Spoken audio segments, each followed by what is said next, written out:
So here we have the Ford Ka AE Plus on a 68 plate. I'm going to start off by hopping inside the car and running through some controls first of all.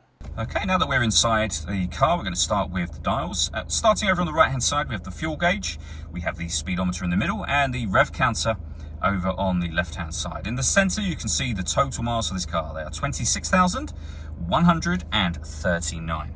If we back out to the steering wheel, on the right hand side we have cruise control and speed limiter, and on the left hand side stereo and phone controls, including voice activation for your phone just there. You'll only be able to use that once you pair the phone up to the car, which is done over on the touchscreen in the center.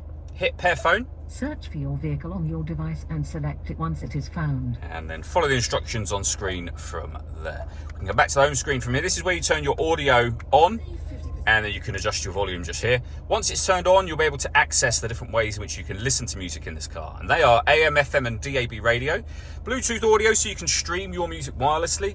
This car then has two separate USB inputs. If you plug devices into those, they will appear up here as further options for you. And you can come back to the home screen from here. Working our way down, we have the main volume for the stereo, which I mentioned just a moment ago. We then have the air conditioning.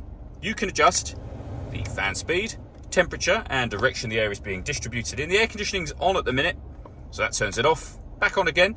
You can recirculate the air that's in the car. That's a great way of heating it up or cooling it down quickly depending on the temperature you set here.